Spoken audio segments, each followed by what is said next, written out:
This is Kristen Platts from My Ag Life, and I'm here with Drew Cheney. Drew, can you tell me a little bit about yourself? I am the manager here at Machado Family Farms in Linden, and so I basically run everything on the farm. It's a fourth generation family farm. We grow primarily walnuts, also almonds, cherries, and some table olives. Okay. You said you had baby olives. Yes, They are a baby. They are actually only 2 years old, and we're actually going to be planting a new block in about 3 weeks. And I don't know if anyone can hear, but there are sheep behind us. This is an operation where you are grazing sheep on your cover crops. And I don't know what leaf we're in here on these walnuts. These are fourth leaf walnuts, and so basically the time I can get sheep on, as long as they're not going to attack the bark, I try and get sheep in the orchards.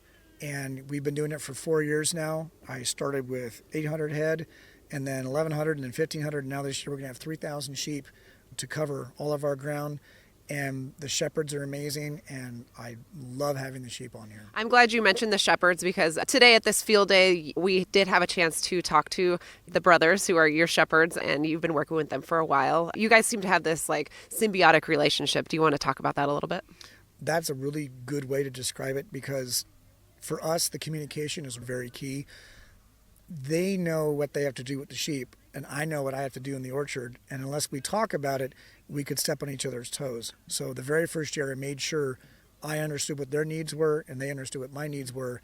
And it's been a really good relationship, and we're both very happy. And it seems like, hearing them talk and hearing you talk, you guys are both getting equal benefits out of this. Yes, I love the fact that I get to spray less.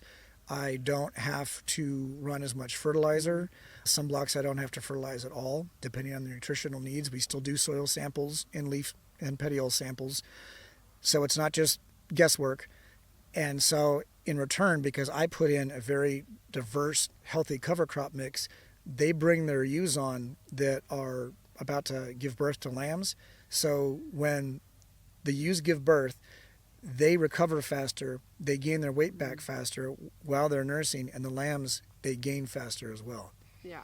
So another thing that you and I were talking about were food safety. That is always a concern when you're running animals in between your trees. And you talked about FSMA and the regulations there. Can you go into that a little bit, some of the things that you were talking about today, and why food safety is number one concern of yours? I think you said you would not, if you couldn't feed it to your child, yes, you're not going to send it out to the consumer. Yep, that's been a very basic rule of mine from the beginning, is that if I'm not comfortable feeding something to my child, I'm not going to ship it out and expect someone else to eat it. In the end, I feel comfortable speaking for all farmers, saying we want to make sure that when we ship something out to eat, we want to make sure not only is it nutritious, but it's also safe. The handlers and producers that are using what we produce to make products, or even if it's being sold fresh, they have to make sure that they're beholden to consumers as well to make sure it's as safe as possible. Mm-hmm. So with the Food Safety Modernization Act, it's federal, it is the law. There are certain rules we have to follow when it comes to anything like walnuts, that since they are shaken to the ground and harvested from the ground, since there's poo on the ground, we have to make sure that it's safe. So there is actually a 120-day PHI, so that means pre-harvest interval, so that 120 days before we harvest, there cannot be animals in the field. So we take it very seriously that I've taken a running average of all our previous harvests and make sure that I have a week buffer then, that all the sheep are out before then for FSMA reasons. So we want to make sure this is safe.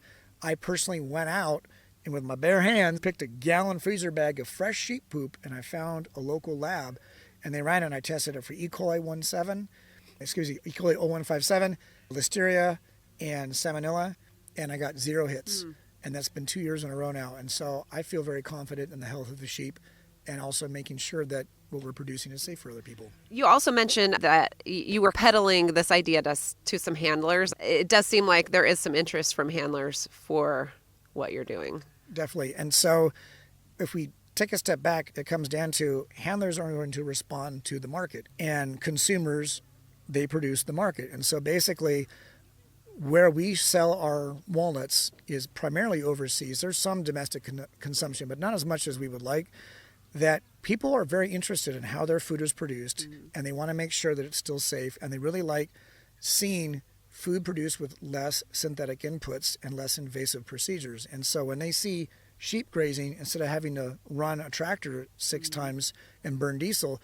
They would rather have that. And so the handlers, they're looking at this, they're interested, but the onus is on their shoulders to make sure that their product is 100% safe when they send it out. So they're very mindful of that. So they're working with me to see if there's a way we can create a system that would still make consumers feel confident and comfortable with what we're producing, and then also that it tests safe, but then I could still keep doing this and hopefully expand it with other farmers as well. I just want folks to really think about where their food comes from, and when they see orchards, that there's actually a lot going on behind the scenes that they may not think about. And so sometimes it's just the mechanical side of things. If you see mowing and spraying and disking and whatnot, and then harvest. But also there's a lot of decisions that go into place. What we're doing here is that we're constantly trying to think of ways to make food more nutritious and healthier and safer for people to eat it. Because in the end of the day, we want to feed people, right, and we want to make sure that they can give their families food that not only they feel comfortable with, but also that they can afford.